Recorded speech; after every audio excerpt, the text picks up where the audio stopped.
Welcome to today's Garage Devotional. I'm Pastor Ted from Connect Church in Ventura. We're continuing our series, A Lift to Help Us Stay on the Road, Part 7. I want to start with a question today. Have you ever been, or are you now in a very difficult situation that has knocked you off the road or the path of your dreams? Are you watching your plans just crash before your very eyes? What are we to think or do when that happens? Do we question ourselves? Do you question yourself? Do you blame it on yourself? Do you blame it on others? If you are a Christ follower today, do you question Jesus? Do you blame Jesus for letting it happen? Crashes and setbacks and losses are hard, but we cannot escape them. And usually we come out of them a little worn, a little beat up.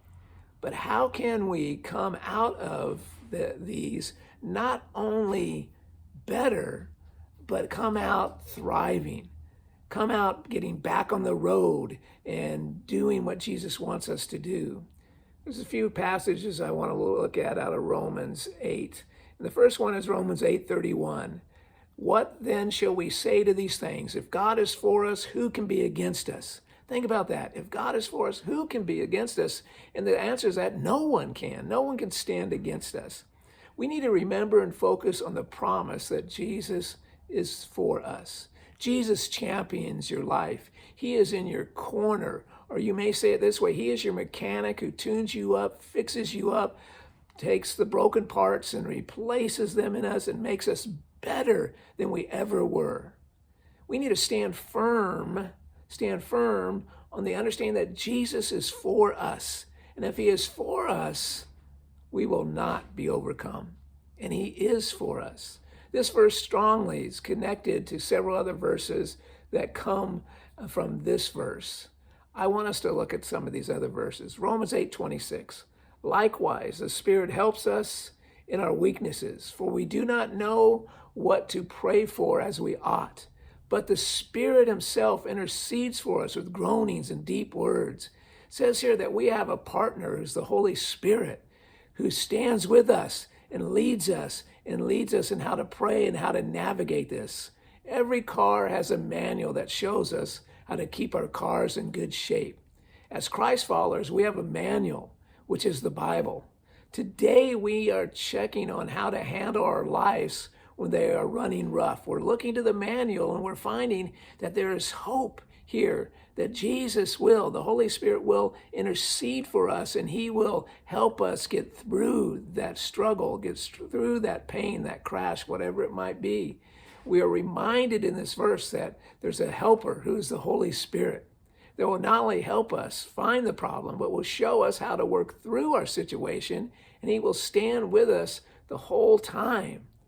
Romans 8:28 says this, and we know that for those who love God, listen, all things work together for good, for those who are called according to his purpose, for those who love God, who are following his purpose according to how he is laying it out in our life. It says all things will work together for good.